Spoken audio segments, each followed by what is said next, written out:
need to be taken care of. You look like you need to go to the dentist. You need to look like you need to brush your teeth. You look like you need hygiene. You look like you need help. Tell your man 50 send you an ounce or something, yo. So I knew I was okay. He sold 11 million records. And he had deals with Jay-Z and them, but Jay-Z ain't gonna never did. I always tell him all the time, Jay-Z ain't treating you like this. Oh, he definitely like playing this nigga. Jay-Z might not even say hard as all. So we just had a lit. Jay-Z ain't never take you to a party like this. Don't complain, but he's got a good life, man. Jones definitely picked the wrong battle this time, because Uncle Murda is not letting it slide. Jim tried to clown Tony Yayo for saying that 50 Cent takes way better care of his artists than Jay-Z ever did. But now the situation is heating up fast. Uncle Murda, someone who's been tied to both Rockefeller and G-Unit, is stepping in to set the record straight on who really runs things behind the scenes. And he's making it crystal clear that 50 has been holding down his day ones for decades. No debate about it. Yeah, Jay don't look out for Bleak like Fib look out for you. Yeah, I don't think so. I just want to clear that up. Hov don't have to. And then he said he eat his home halal. You know what I mean? All right. Okay. I'm chewing halal on my own. He eats on his own. I eat on my own too. Right. I go on my own too. I just came off tour. Right. When have you seen Bleak on tour? On his own. Jay-Z is not a bad guy. Bleak is not a bad guy. I'm not saying. I'm saying to you that Jay-Z was all business with them. When Buck up on his taxes, 50 a piece or more.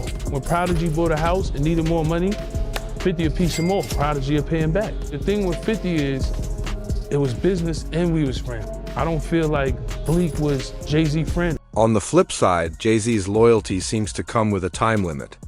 Once you're no longer useful, that Rock Nation brunch invite suddenly disappears. A lot of people see that as cold, but here's the real truth. Uncle Murda didn't say this just for attention. There's a real reason behind it, and that reason has the internet completely divided. So let's rewind and break down how all of this even started. It goes back to when Tony Yayo made a comment in an interview that honestly didn't sound crazy at all. If you've been watching how both 50 Cent and Jay-Z move, Yayo kept it straight. He said Jay doesn't really look out for his people the way 50 does. According to Yayo, 50 has shown him more love than Jay ever showed Memphis Bleak. And that says a lot. You showing up next to down. That's an indication to me he might have some feelings towards me. That is just everywhere I got an issue. He show up around me. So I mean, you don't get music, because the music ain't usually my motivation. My morals come off the curb. So if you sit and keep being around when you come around, how your antennas go up. So he in a position where he might feel like he did. And let's be clear, Yayo wasn't trying to disrespect Jay-Z. He was just speaking his truth. He explained that when it comes to loyalty, nobody operates like 50. 50 doesn't just talk about brotherhood, he actually lives it. He brings his day ones on tour, puts them in TV appearances, keeps them involved in business moves, and even takes them along for vacations. And the craziest part, all he asks for in return is loyalty. That's real boss energy. But then Jim Jones jumped into the conversation, and that's when everything went left. A lot of, me from the hood, so people look at Bleak and don't understand the business he's doing, and they always look at Jay like, oh yeah, that's right. That's why you got like Yayo talking about, Jay don't take care of it. I don't need Jay to go on tour. Yo, smoke hard coke, Yo, chill. You look like you need to be taken care of, nigga. You look like you need to go to the dentist. You need to look like you need to brush your teeth. You look like you need hygiene. You look like you need help. Tell your man 50 send you an ounce or something, yo. You do need you that might help. need That's 2 why, ounces. That's why paid in full move. I got a G for every bump in your face. I promise you that. I promise you that. Why you worrying about Peon, you broke. You know. During a conversation with Memphis Bleak, Jim went straight at Tony Yayo, calling him broke and claiming he still relies on 50 Cent to survive. The internet went wild because Jim wasn't holding back at all. But that's exactly when Uncle Murda stepped in and checked him immediately. Murda dropped that line that shook everything up. He said, Jay got business partners, but 50 got brothers. And that hit hard. What he was really saying is Jay keeps people around when the money makes sense, while 50 keeps his circle tight off loyalty and love. That one statement flipped the whole narrative, and suddenly everyone online started choosing sides. With 50, loyalty comes first. If you've been solid since day one, you're family for life. Instagram comments, because these people are made to break you. They want to break artists. They want to break you. Nobody believe you. I was in 50 crib, no roaches and all that. We in a little spot, small spot. Nobody believed in that. He playing Get Rich or Die Trying already in the crib. He had half that done. Like, all right. Once the shit off, looking like everybody get confused because they don't think that your dream is gonna come.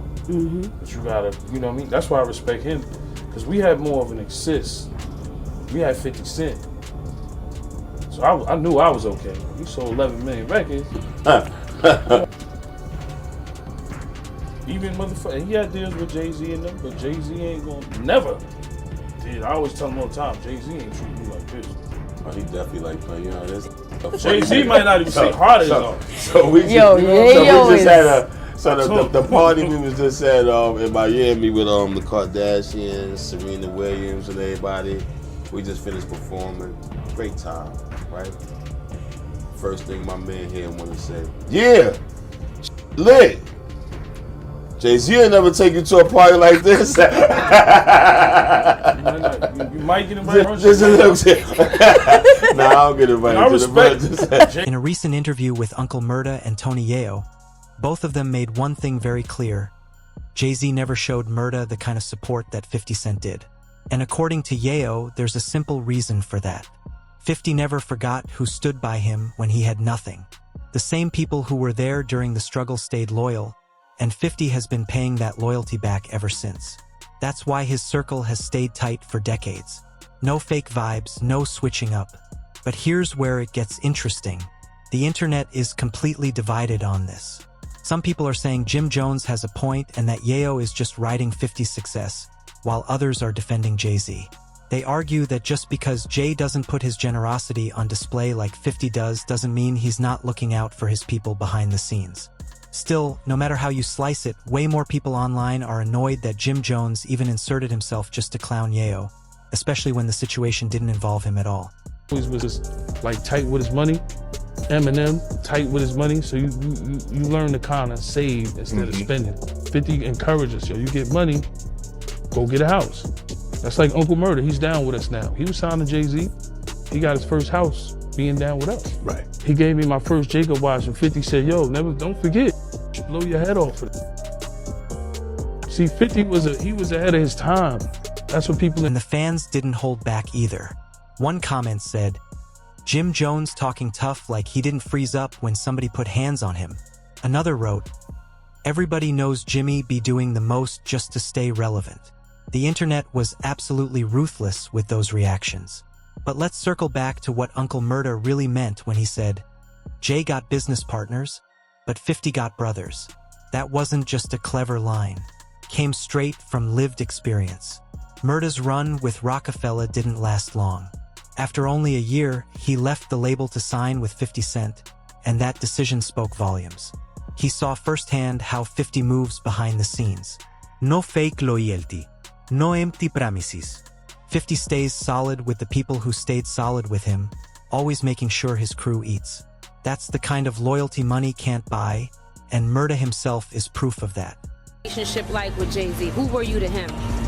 Well, basically, I was his right-hand man. You know what I mean? Beyond that, we was brothers. For him not to even give me time, even to act like he didn't know me, you know what I'm saying? For all that I sacrificed, all that my people sacrificed, all that my family sacrificed. I never knew that it'd get to this. Even label me with some statements or some snitching statements. I think that's about the utmost disrespect. It is. The same thing applies to Tony Yayo. He's been locked in with 50 Cent since the early G-Unit mixtape era, and decades later, that bond is still solid. To this day, 50 makes sure Yayo stays active, booking him on international tours and keeping his name in rotation. But according to Yayo, it was never just about private jets, luxury hotels, or flashing money. It was about elevation. 50 pushed his team to learn financial discipline, to think long-term, and to build real wealth that actually lasts. That kind of guidance is rare in this industry. Uncle Murda even shared that after signing with 50, he was able to buy his first house ever. That's a life-changing moment. And once Murda linked up with G-Unit, 50 didn't just open a door and walk away. He kept him involved in music, business opportunities, and public support. That's the real message here. Loyalty creates legacy. 50 doesn't treat his people like disposable employees. He treats them like family that came up from the mud with him. He moves off loyalty, not convenience. And that's what sets him apart. Now compare that to Jay-Z's circle, which has always operated differently. Jay moves like a corporation. You're around as long as the business makes sense. Once it doesn't, the connection fades. Just look at the history. Damdash, Kanye West, Beanie Siegel. One by one, those relationships ended and Jay kept it moving. And it doesn't stop there. Even Jay-Z, the person who helped Jay get his first real footing in the game, ended up on the outside. Jay-Z mentored Jay before the world knew his name, helping him find his sound and direction. But once Jay reached the top, that relationship disappeared. That spoke volumes. Then there's DeHaven, one of Jay's earliest friends from Marcy. DeHaven put in real work when Jay was still finding his way. But once Jay transitioned fully into that corporate mindset, DeHaven was cut off completely. Things got ugly. DeHaven later went public, claiming Jay lied on him, labeled him a snitch, and turned his back entirely. That's cold. When DeHaven talked about their relationship, you could hear the pain in his voice. To him, it was never just business. It was brotherhood. So when Uncle Murda said, Jay got business partners, but 50 got brothers, he wasn't just talking reckless. He was speaking from experience. Jay moves like a CEO, and that means cutting ties the moment someone stops serving the brand. That's the difference. It's not emotional, it's transactional. But that approach leaves behind a long list of people who once rode for him and now feel iced out. That's why people rarely describe Jay as loyal. They call him smart, calculated, strategic, and all of that may be true. But loyalty? That word doesn't come up often. With 50 Cent, it's the opposite. His loyalty goes all the way back to his come-up. The same people who were with him when he had nothing are still right there now. And the only ones missing are the ones who crossed him. At the end of the day, 50 leads with loyalty first, while Jay leads with strategy first. Neither approach is necessarily wrong. One builds empires, the other builds bonds. But let's be honest, one of them just feels a whole lot more real.